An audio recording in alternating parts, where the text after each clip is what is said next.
In a dark and terrifying room, Yee-jae cries on his knees as he claims he doesn't deserve this because he didn't do anything wrong.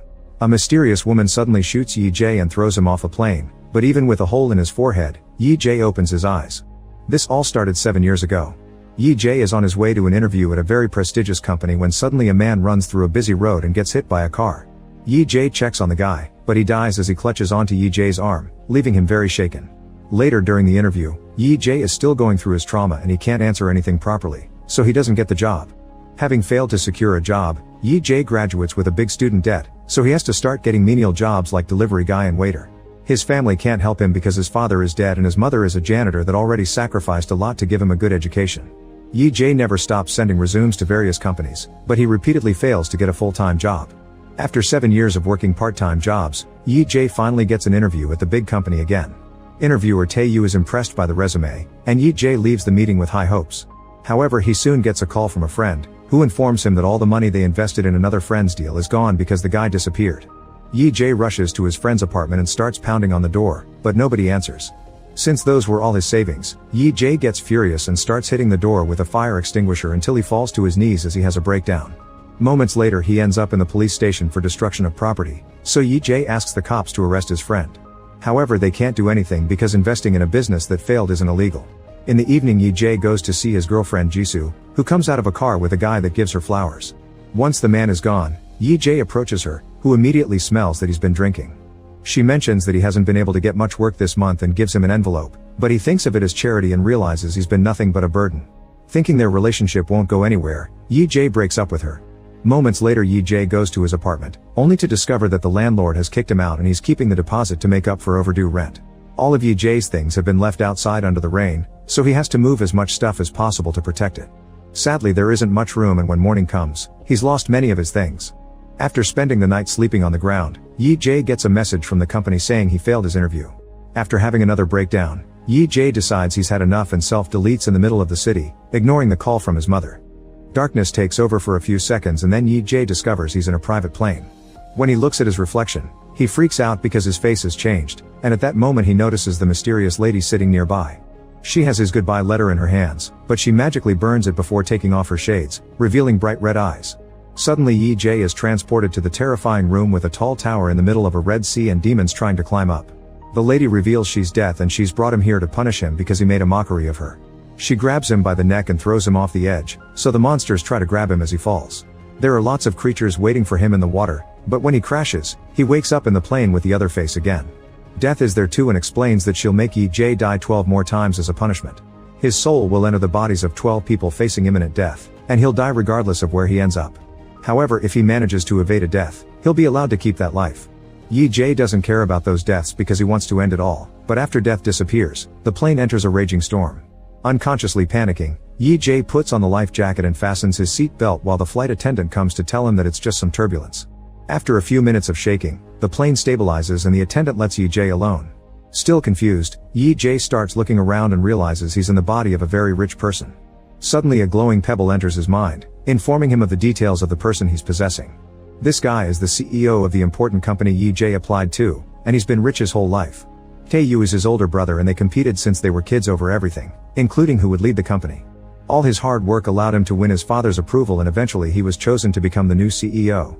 Yee-jae is very pleased by this lifestyle and decides he wants to keep it, but at that moment an engine blows up. The plane starts going down at great speed and Yee-jae has to dodge all the sliding furniture before going back to his seat to fasten the seat belt. The pilot tries to control the plane to no avail and the fire spreads, creating a hole in the side of the plane that sucks out the pilot and the flight attendant. Yee-jae can only watch as an explosion makes the whole plane catch on fire and he's soon burned to death. Afterward Yee-jae wakes up in the dark room, which is now a barren area with a creepy glowing door and a desk for Death. On this desk, a clock counts down the lives Yee-jae has left.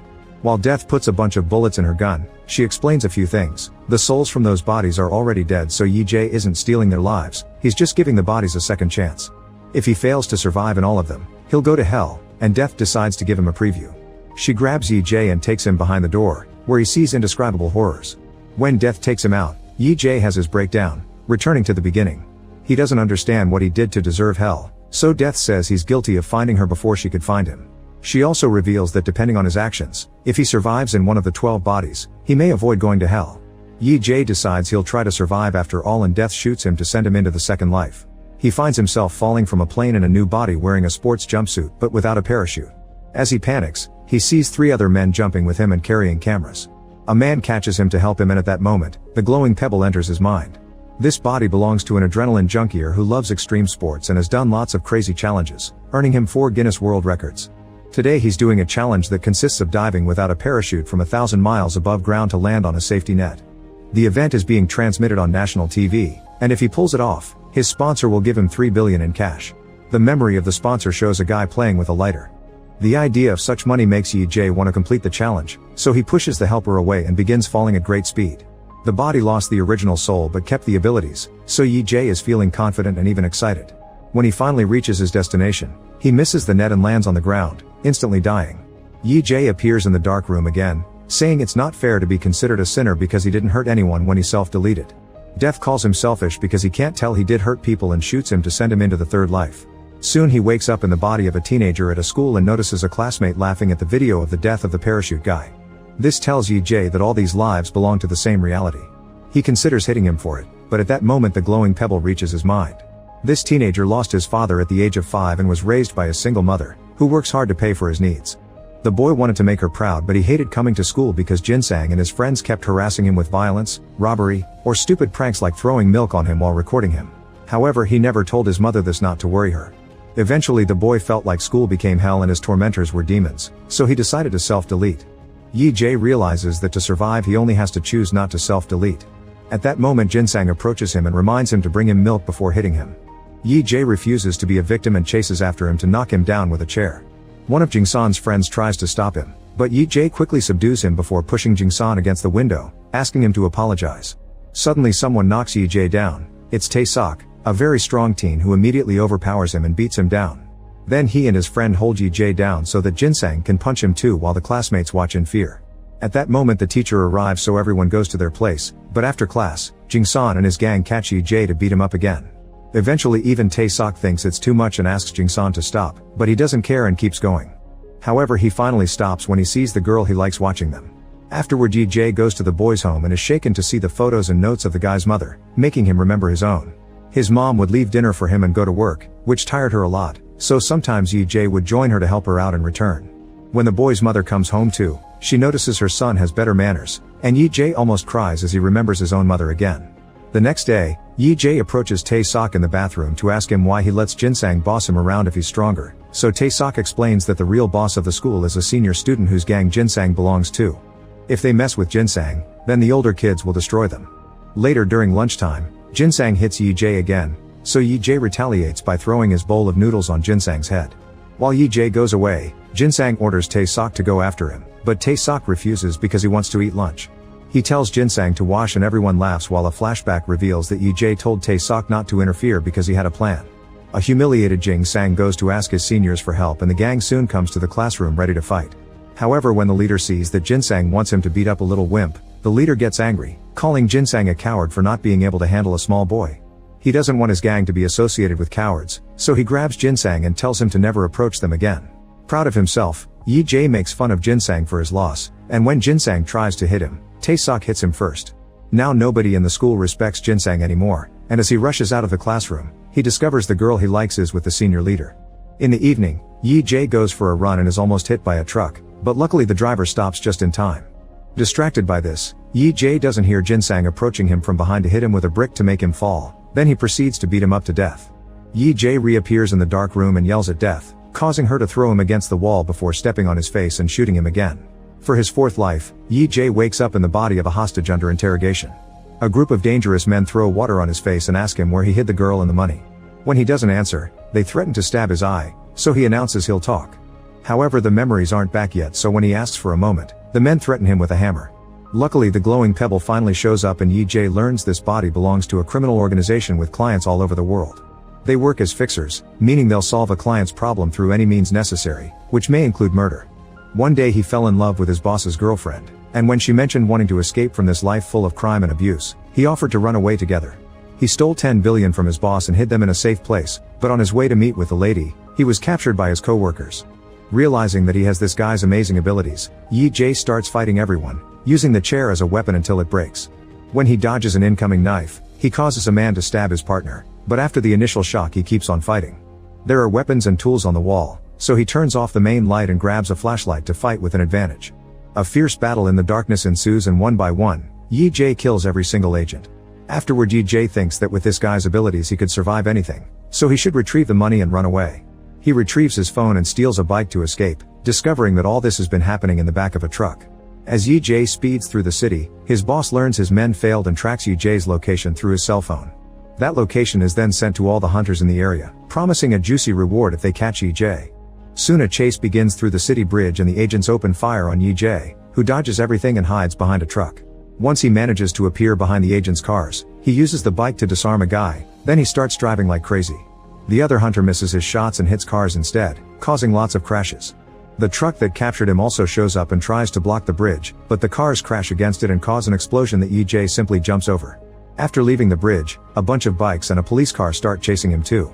When he's about to reach a dangerous avenue, Yee-jae speeds up and causes a bunch of vehicles to crash, blocking the way for the cop and a few bikes.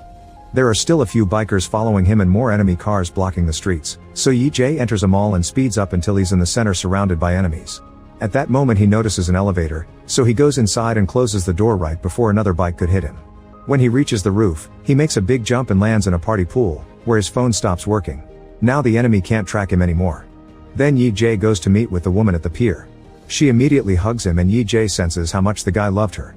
Yee-jae tells her where the money is so they can head there, only to be suddenly shot by her, revealing this was her plan all along. Once again Yee-jae wakes up in the dark room, finding Death laughing at him. However, he isn't bothered because he didn't give the woman the exact location of the money, so he plans to retrieve it during his next life. When Death shoots him, Yee-jae's fifth life starts in juvie. He's in a tiny cell and he can't help freaking out, but luckily a guard comes over to take him to his real cell. On their way there, the other prisoners throw a ball against the fencing as a threat, even looking at him creepily. In the cell, he discovers he's got cellmates and learns that he'll be released in 4 days. He's also told that a psychopathic killer is staying in the cell with them, and Yee-jae notices all the creepy art and books about psychopathic analysis on the shelves. At that moment the psychopathic murderer is brought back and Yee-jae is shocked to see it's Jinsang. Remembering his previous death, Yee-jae begins beating him up, but the other prisoners immediately pull him away. At that moment the glowing pebble finally comes to his mind and Yee-jae learns this body belongs to an MMA fighter. The guy's family was in some trouble with a gang and needed money quickly, so he accepted a deal. He took the fall for a hit and run and would get rewarded with 200 million after the trial. Since he was 18 he was still a minor in Korea, so the plan was to quickly be released on probation. While making the deal with the lawyer, a man watched them from the shadows while playing with a lighter. The guy turned himself in with a fake confession, but sadly during the trial, the woman who was hit died, so the judge sentenced him to 2 years of imprisonment for manslaughter. Later when the lawyer visited him in prison, the guy asked for 2 billion to keep quiet or he would tell the police everything. Another memory shows Yee-jae the arrival of Jinsang and how he said a bunch of creepy but dumb things as if he was pretending to be a psychopath to scare the others and be in control. Back in the present, Yee-jae starts laughing as he realizes Jinsang isn't a psychopath, he's here because he killed the high school boy. Yee-jae begins slapping Jinsang as he calls him out in front of the others, telling them the truth. Jinsang is too afraid to deny it and the rest of the cellmates beat him up for revenge. When they get time out in the backyard, other prisoners start bothering Jinsang too, which Yee-jae finds very satisfying.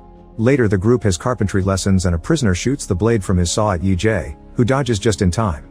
The blade ends up bouncing on the wall and killing another guy instead. Yee-jae yells for help and after the guards take the injured man away, all the other prisoners grab some tools while telling Yee-jae that the lawyer wants him dead.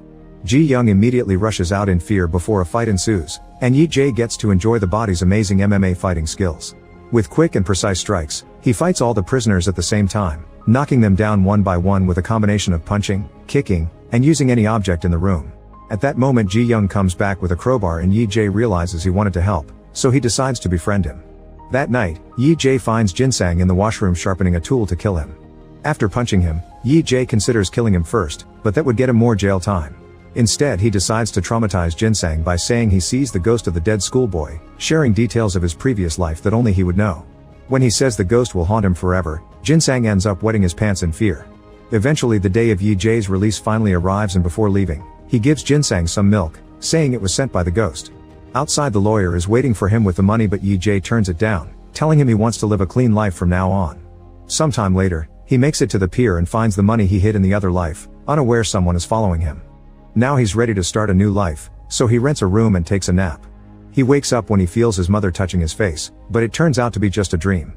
At that moment his phone rings with a call from the mom of this body, so a crying Yee-jae accepts to visit her soon. Later at the station, Yee-jae separates the money into 2 bags and puts one away in a locker, which will be confiscated if he doesn't return after 4 days. When he arrives at his hometown, Yee-jae gets attacked from behind and stabbed by an old man who turns out to be the father of the victim of the hit and run. He had been furious that the killer could get away with just 2 years because of his age, so he came looking for revenge. Yee-jae apologizes and tells him he didn't do it, but at that moment they hear footsteps and the man runs away. Suddenly Ji-young shows up and runs to help him, only to suddenly take out a knife too. The day of the fight, he'd actually gone out to look for a weapon to kill Yee-jae for the lawyer's reward, but when he came back it was already over, so he pretended to be a nice guy. Yee-jae tries to buy him off, but Ji-young doesn't believe he has money and proceeds to stab him multiple times. Soon Yee-jae dies while the phone rings with a call from the mom. Once again, Yee-jae wakes up in the dark room and only exchanges a few words with death before he gets shot again. To his horror, he discovers his 6th life begins as a baby. He starts crying in the middle of a restaurant, so the mother apologizes to everyone and takes him to her car. There she shows her true face, angrily throwing a tantrum and yelling at the baby for being an annoyance. Because he's in a newborn body with no memories, the glowing pebble never comes. The mother takes the baby to her home and carelessly throws him on the couch, where he's gently picked up by the father. Yee-jae thinks the man may be nicer, but soon he shows his true face too. He brings over expired food and when Yee-jae refuses to eat it, he starts yelling and insulting him too. At that moment a cop arrives with a social worker, who has received a report about a potential case of abuse. They come inside and try to check on the baby's body, but the father interrupts them to show them his business card, proving he's also a social worker for child welfare. The duo apologizes for the misunderstanding and leaves, so now the mother is furious and drops the baby on the floor to then kill him with a pillow. When he appears in the dark room, Death explains that sometimes not even babies get a chance, so Yee-jae shouldn't take life for granted. Then she shoots him. Yee-jae's 7th life starts outside the train station, and using the phone in his pocket he notices his locker is about to expire. He rushes into the station as he bumps into a bunch of people and makes it to the lockers right before the employees open them. After retrieving his money, Yee-jae sees his reflection and discovers his new face is in advertisements around the station. The glowing pebble reaches his mind and he learns he's in the body of a model who was popular since high school. A modeling career came easy thanks to his looks and now he has lots of money because of it. Excited, Yee-jae goes to his new house and discovers it's incredibly fancy, so he's eager to keep this life. He also finds a newspaper and learns that the baby's parents were caught for the murder. The death of the MMA fighter and the traffic accidents from the bike chase are also in the news, but nobody knows what caused them. Then he gets a call from a friend inviting him to a VIP party, and Yee-jae decides to join. He drinks a lot because that's what he's used to, but the model's body is lightweight and he ends up drunker than planned. During the party, he's surprised to see Tae-yu, who is now CEO thanks to his brother's death. The next morning, Yee-jae oversleeps because of his hangover, so the brother he has in this life has to come to wake him up. The guy is going to the USA for a week and the model had promised to take care of his cafe, so now Yee-jae has a new job to do. During his first work day, Yee-jae already considers closing the cafe after his brother leaves. However, he gets a big shock when sees Jisoo come inside. Staring in awe, Yee-jae remembers all the special moments together and the day they met, which happened when the wind blew away Jisoo's papers and Yee-jae found them. Yee-jae is very nervous when he gives Jisoo her order to the point his hands are shaking. His brother explains she comes every day to work and stays until closing time, also that she's a published author. Curious, Yee-jae searches her name on the internet and discovers she won a writing contest and got a publishing deal. When she received her prize, she thanked her boyfriend for always believing in her. The envelope she tried to show him that day hadn't been pity money, it was her prize. Feeling guilty, Yee-jae rushes to the bookshop to buy Jisoo's book because he remembers her saying she put her personal experiences in her stories. As he reads the novel, he discovers many of the story beats match their moments together, like the day he was jealous of her coworker and they told I love you to each other. As he cries, Yee-jae also sees that the bookshop sells the fancy pen that he promised he would gift her one day. He did buy the pen in secret and engraved her name on it, but it got lost when he was moving all his things under the rain. Later at the cafe, the guy that he saw the other day with the flowers arrives with a woman and a little girl that calls Jisoo auntie. Feeling like an idiot, Yee-jae realizes this is Jisoo's brother, and decides to keep the cafe open the whole week just for her. The next day, Yee-jae takes Jisoo's order with less anxiety and gives her some cake on the house, saying he's a fan of his book. He also pretends he has an idea for a story, telling him about Lady Death and all the lives he's been going through as if it was happening to the character. Then Yee-jae asks her to sign her book and is shocked to see she has the engraved pen. It turns out his mother picked up all his things after his death and gave Jisoo the pen after the funeral. During the next few days, Jisoo keeps going to the cafe and Yee-jae sits down with her to chat for a while. One evening, Jisoo wonders why the protagonist of the story hasn't visited his mother yet, and Yee-jae says it would be too painful. Soon after she leaves, Yee-jae sees police cars pass by and hears from a client that a regular customer was caught in an accident. Assuming the worst, Yee-jae runs down the street and screams when he sees the blood on the street, so the cops have to hold him back. At that moment Yee-jae sees Jisoo among the crowd and calms down. Jisoo approaches him to thank him for caring so much and shares that she felt the same when she got a call about her boyfriend's death, to the point she had a breakdown in the hospital's reception. The next day, Jisoo visits Yee-jae's resting place and cries as she says she misses him, which is seen from afar by Yee-jae. After she leaves, Yee-jae dares to approach his own memorial, only to suddenly bump into his mother. Pretending he's here for another person, Yee-jae leaves the room, not daring to talk to her. He watches from afar and sees her clean the memorial before running to the restroom to cry her heart out. Not being able to take it, Yee-jae runs outside and has a breakdown. Later Yee-jae writes a letter to his mother pretending to be a friend, saying that Yee-jae left her some money after his death. He goes to his old house and leaves the letter with the bag of money from his other life, running away fast after seeing his old pictures. On the street, a sign suddenly falls from its hinges and falls on Yee-jae, instantly killing him, but it turns out to be just a dream. The next day, after another afternoon of chatting with Jisoo, Yee-jae offers to walk her home, remembering the times they used to walk hand in hand. Overwhelmed by emotions, Yee-jae finally confesses the whole truth to her as some flashbacks show how Jisoo's office co-workers would make fun of her for dating a waiter. However, Jisoo would introduce Yee-jae proudly to them, not letting them insult their relationship. Yee-jae apologizes to Jisoo for leaving her, but before she can react, they're suddenly hit by a fancy car. Jisoo dies instantly, but Yee-jae is still alive and sees the face of the driver. It's Tae-yu. Yee-jae realizes he's the guy with the lighter and he's been connected to every life he's gone through. The lawyer is also in the car, but he runs away when he sees the bodies, and when Tae-yu sees Yee-jae is still alive, he puts on gloves to finish him off. Soon Yee-jae wakes up in the dark room, and he's so furious that he rushes to take Death's gun and shoots her in the head. Make sure to subscribe and turn on notifications so you can watch more videos like this. Thanks for watching.